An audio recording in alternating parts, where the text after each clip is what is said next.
Every year, without fail, the ritual begins. Someone books a table. A group chat comes alive. There are balloons, a cake, and by 9 a.m., 40-something notifications from people who remembered only because an app told them to. And for most people, that flood of attention feels exactly right. It feels like proof. Proof that they exist, that the world paused just for a moment for them. But there's this entire group of people who reach their birthday every single year and feel almost nothing about it. No countdown, no plans. Sometimes they don't even mention it's coming. And here's what's fascinating. Psychology has a lot to say about what's actually happening inside the minds of people who quietly let their birthday pass, and almost none of it is what you'd expect. Picture this.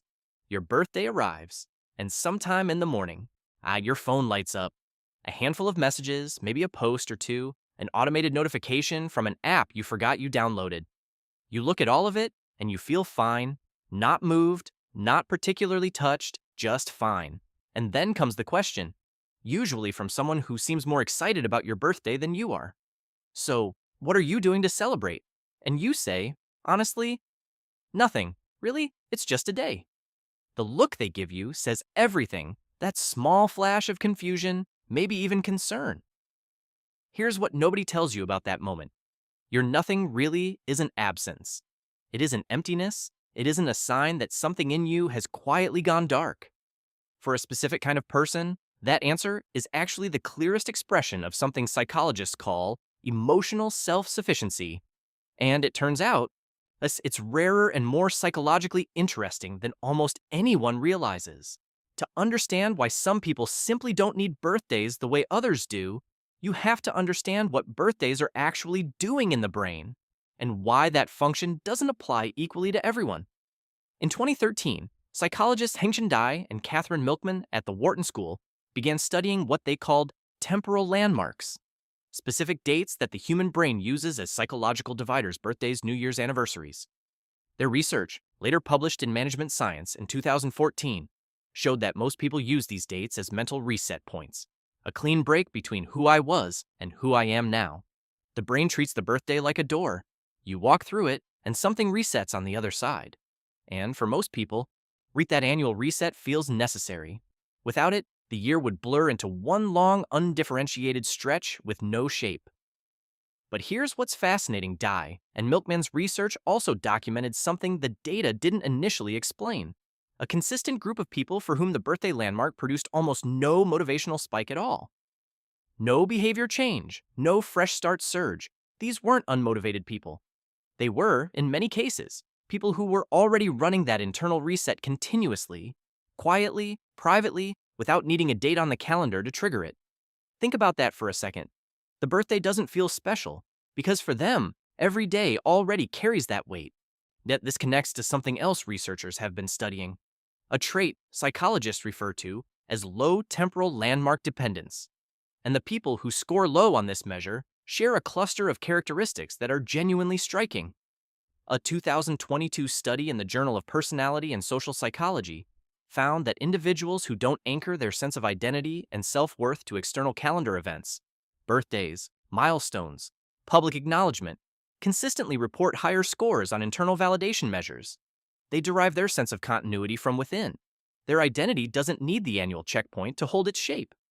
And this is where it gets really interesting. Research on emotional maturity from the same journal links this internal anchoring to long-term psychological stability, specifically the ability to move through time without needing external events to confirm that your existence matters. What does that mean? Practically, it means the people who shrug at their own birthday aren't indifferent to life. They're often more attuned to it, just on a different frequency, one that doesn't require a designated day for the signal to come through clearly. Now here's the part nobody talks about. We live in an era where birthday culture has never been louder or more visible. Social media turned the birthday into a public performance. Facebook automates the reminder so that no one has an excuse.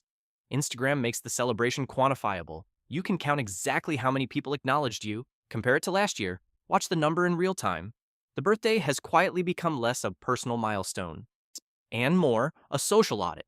And for someone who doesn't need external validation to feel whole, that cultural moment can feel genuinely alienating. Not because they're joyless, not because they don't love the people in their lives, but because what the ritual is actually offering, a wave of obligatory acknowledgement from people who remembered only because an algorithm prompted them, doesn't match what they actually want from connection. Psychologist Alex Snider, writing in Psychology Today, put it this way: birthdays are built-in opportunities to make someone feel truly seen, and most of the time, we waste them on acknowledgement instead. People who downplay their birthdays aren't rejecting connection. They're rejecting the counterfeit version of it. They'd far rather have one person ask a real question on a random Wednesday than receive 42 HBD notifications on the correct date. The ritual feels hollow because they can feel the difference between being remembered and being genuinely thought of. And now, here's what surprised even the researchers studying this.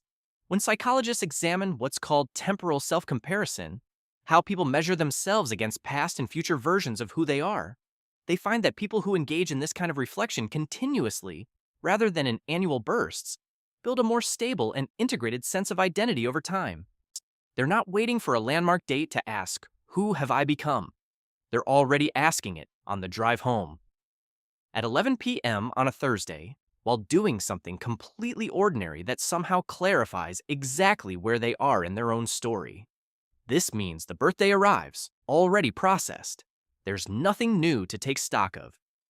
The year has already been examined, piece by piece, in real time, with no audience.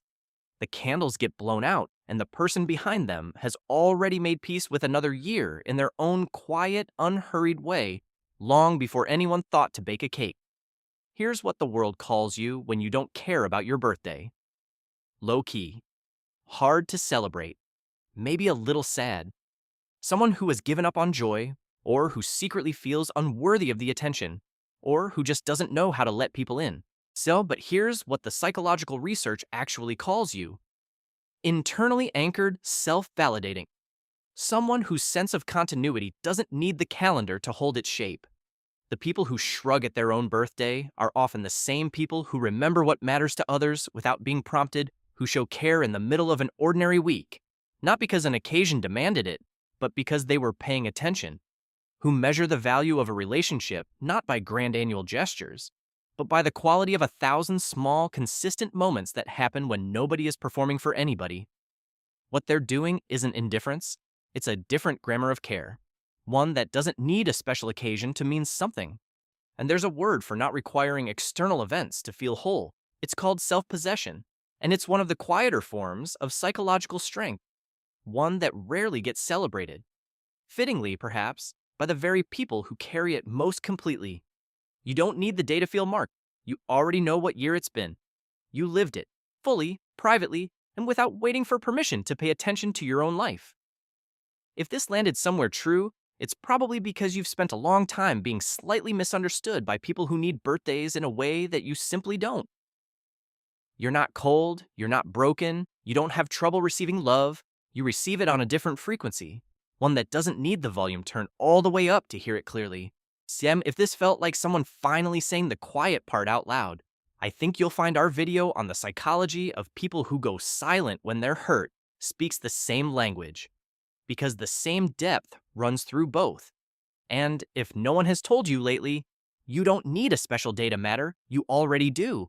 And don't forget to subscribe and hit the notification bell to stay updated on my future uploads.